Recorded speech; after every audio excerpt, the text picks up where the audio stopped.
All right, let's get straight into it. Welcome, A-level philosophy students. If you're looking to absolutely master the topic of religious experience, you are in exactly the right place. In this explainer, we're going to get you perfectly prepped by unpacking the heavy-hitting theories of William James and Rudolf Otto. We'll break down all their complex ideas into clear, memorable chunks so you can walk into that exam hall with total confidence. Here's our roadmap for the session. First, William James and point. Second, James's psychological approach. Third, Rudolf Otto and the numinous. Fourth, we'll weigh psychology against the wholly other. And finally, we'll put it all to the test with our case study, Saul's conversion. Let's kick things off with Section 1, William James and Pent. So we begin with the philosopher and psychologist William James. He wrote this incredibly famous book, The Varieties of Religious Experience, where he basically set out to survey first-hand accounts of the divine to see what they could actually tell us about human nature. And when James defines religion, he makes a super fascinating choice. He places the individual's solitary experience at the very heart of his definition. Not the church, not the rituals, not the institutional religion. For James, the whole shebang really starts with the individual in their solitude. Now, if you remember absolutely nothing else for your exam, lock this simple acronym right into your memory. PINT. P-I-N-T. These 4 letters stand for James's 4 prominent characteristics of mystical experiences: passive, ineffable, noetic, and transient.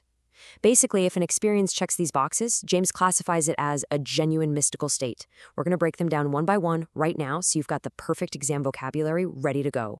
First up is the I in PINT, ineffable. This simply means the person just cannot find the words to describe their direct experience of God. It completely, utterly transcends human language. Like, if you've ever tried to explain a crazy, profound dream to a friend and just couldn't capture the actual feeling, imagine that, but multiplied by infinity. The direct experience of the divine just breaks our human powers of description. Next up, we have N for noetic. A noetic experience means it isn't just some warm, fuzzy feeling. It's a deep, illuminating state of knowledge that's directly transmitted to the mystic. Think of it like a sudden, massive download of truth. It provides knowledge about God or the universe that the person could not have possibly figured out on their own. T stands for transient. This is a reminder that the intense mystical experience itself is pretty fleeting. It might last a few minutes, maybe a few hours, but it just can't be permanently sustained. However, and this is a huge point for James, even though the literal experience passes, the effects it leaves on the person's life are deeply, deeply permanent. Finally, the P is for passive. This one is absolutely crucial because James uses it to fire back at skeptics. Skeptics love to claim that religious experiences are just self-induced, right? Just willed into existence by someone who really, really wants to see God. But a passive experience means the person feels they're being acted upon by a higher power.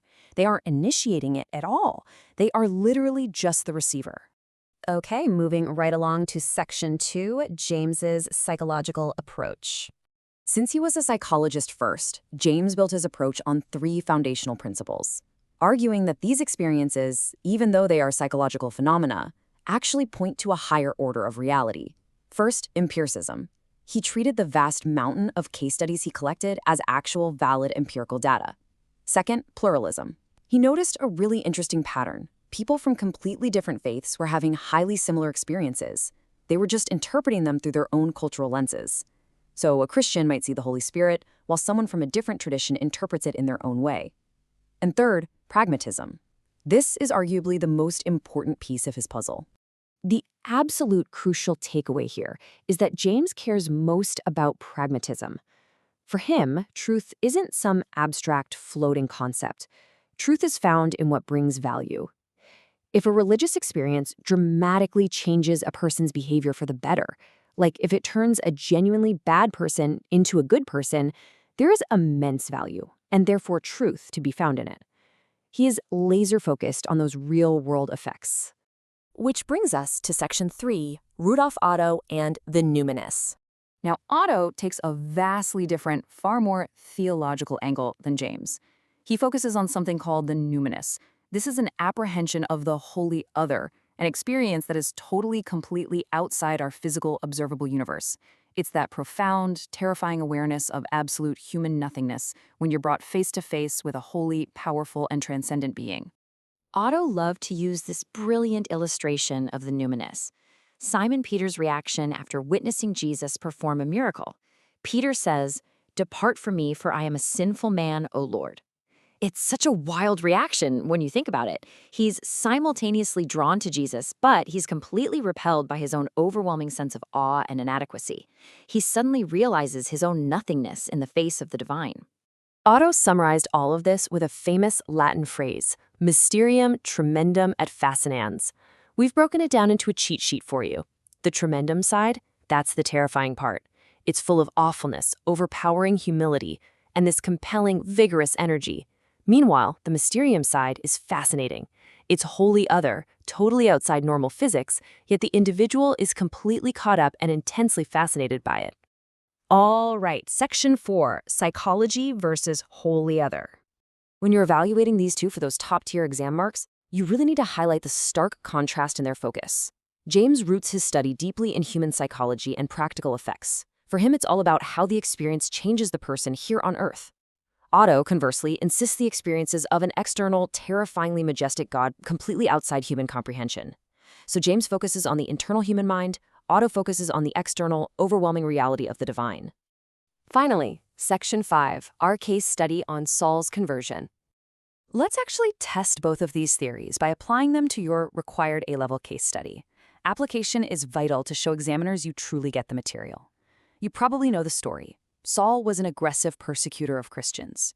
While traveling to Damascus, he suddenly sees a blinding light, hears the voice of Jesus, and is instantly transformed into Paul the Apostle, dedicating the rest of his life to Christianity.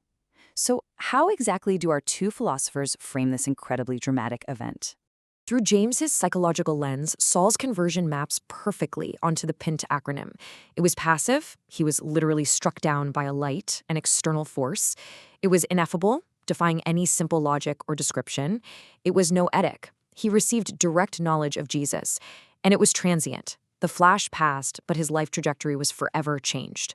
For James, this carries massive pragmatic validity because of the incredibly positive moral fruits it produced in Saul's later life. But conversely, if we apply Otto's theological framework, it reveals a textbook mysterium tremendum event. Saul falls to the ground in sheer terror, that's the overpoweringness and awfulness. He hears a voice from heaven completely outside the physical universe, that's the holy other, and despite the sheer terror of it all, he completely submits and dedicates his life to the vision. That is the absolute fascination with the divine energy. So, both frameworks work brilliantly, but they focus on entirely different aspects of the exact same event. As you walk into your exam, I want you to keep this critical contrast in mind. Does the truest nature of a religious experience lie in the measurable psychological fruit it produces in our daily lives, as James suggests, or does it lie in the overwhelming, awe-inspiring encounter with a totally unknown, wholly other God, like Otto argues? Chew on that question, study these concepts, and you are going to absolutely crush your exam. Good luck.